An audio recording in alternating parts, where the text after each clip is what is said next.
Hello and good morning. Welcome to Let's Talk About Us. I'm Zach, and today we are covering some unfortunate local news. We're using Associated Press. Associated Press has 2 lean left ratings as well as a central rating and 2 high factuality ratings. It is independently owned. Fires set in drop boxes destroy hundreds of ballots in Washington and damage 3 in Oregon. By Gene Johnson and Claire Rush. Updated yesterday. Incendiary devices were set off Monday at 2 ballot drop boxes, one in Portland and another in nearby Vancouver, Washington, destroying hundreds of ballots in what one official called a direct attack on democracy about a week before a heated election day. The early morning fire at the drop box in Portland was extinguished quickly thanks to a suppression system inside the box as well as a nearby security guard, police said, and just 3 ballots were damaged there. But within a few hours, another fire was discovered at a transit center drop box across the Columbia River in Vancouver. Vancouver is the biggest city in Washington's 3rd congressional district, the site of what is expected to be one of the closest U.S. House races in the country, between first-term Democratic Rep. Marie Gluesenkamp-Paris and Republican challenger Joe Kent. The ballot box in Vancouver also had a fire suppression system inside, but that failed to prevent hundreds of ballots from burning, said Greg Kingsey, a longtime elected auditor in Clark County, Washington, which includes Vancouver. He urged voters who dropped their ballots in the transit center box after 11 a.m. on Saturday to contact his office for a replacement ballot. Heartbreaking, Kimsey said. It's a direct attack on democracy. The office will be increasing how frequently it collects ballots and changing collection times to the evening, Kimsey said, to keep the ballot boxes from remaining full of ballots overnight when similar crimes are considered more likely to occur. The county also decided late Monday to hire workers through a staffing agency to monitor all of its drop boxes 24 hours a day until the election is over, Kimsey said. The workers will have instructions to simply observe the ballot boxes and not confront anyone. Instead, they will call 911 if they see anything suspicious, he said. Ballot drop boxes have faced increasing criticism from Republicans and have been the focus of baseless right-wing conspiracy theories in recent years, tied to former President Donald Trump's lie that the 2020 election was stolen from him. An Associated Press survey of state election officials across the U.S. found that there were no widespread issues with drop boxes in 2020 and none that could have affected the results.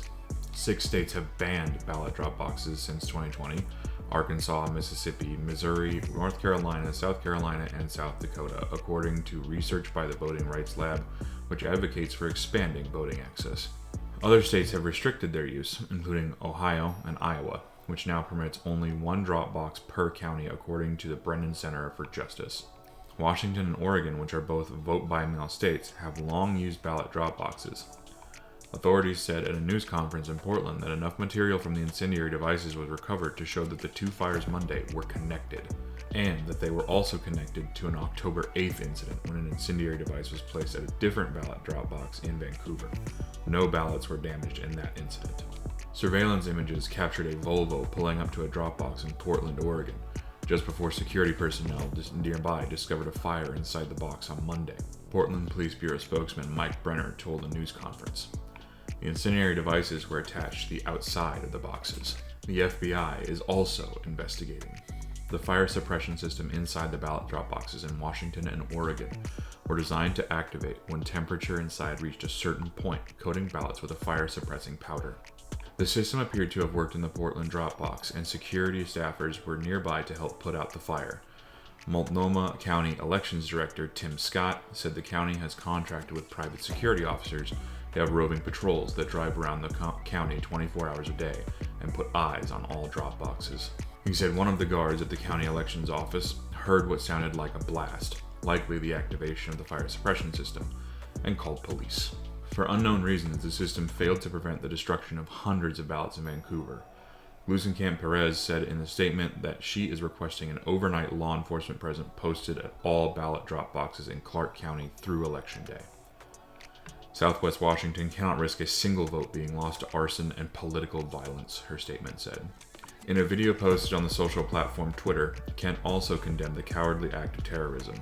He said he trusted law enforcement to find out who was responsible, urged voters to make sure their ballots are counted, and said he continues to have faith in the ballot drop box system in Washington.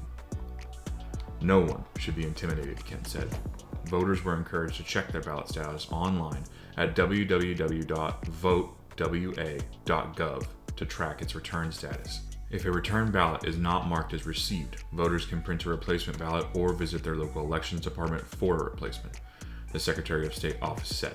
John Burnside, 68, said he and his wife dropped off their ballots at the Vancouver box Sunday afternoon and learned about the fire the next morning on the news. He checked the status of their ballots, did not see that they had been received by elections officials, and requested new ones.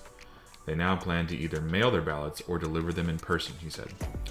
I'm certainly in favor of in-person voting simply because you know your ballot goes through right then, he said. It may be extra work, but it does add a level of security. Officials in Portland were able to identify the 3 voters whose ballots were damaged and plan to contact them and provide replacement ballots. The Multnomah County Sheriff's Office said it would be increasing uniformed and plainclothes patrols around the drop boxes. Monday afternoon, voters dropped off their ballots at the new drop box that replaced the one that had been set on fire in Portland. Pam Parnell said the incident shocked her. It just seems so wrong, said Parnell, who was dropping off her ballot. We've worked for over 200 years to have a country and have voting. Oregon Governor Tina Kotek said in a statement, voter intimidation or any criminal act to undermine the upcoming election is un-American and will not be tolerated. Washington Secretary of State Steve Hobbs said the state would not tolerate threats or acts of violence meant to derail voting. I strongly denounce any act of terror that aims to disrupt lawful and fair elections in Washington state, he said. Washington Governor Jay Inslee said state and local elections officials were fully dedicated to ensuring every vote is counted accurately. This was a violent attack on democracy, and we will do everything to keep our election system strong and secure in Washington, Inslee said in a statement. There will be 24-hour enhanced security around ballot drop-off locations. In Phoenix last week, officials said roughly 5 ballots were destroyed and others damaged when a fire was set in a drop box at a U.S. Postal Service station there. Yeah, that's the end of the article. And I do have some footage for you today for this, actually. The FBI joining the investigation now after 3 ballot drop boxes were set on fire in the Pacific Northwest, destroying hundreds of ballots. Images of burning paper being pulled out of a drop box. This is Vancouver, Washington, just before dawn this morning, and what officials are now saying voters should do. Here's our Chief Justice correspondent, Pierre Thomas, now.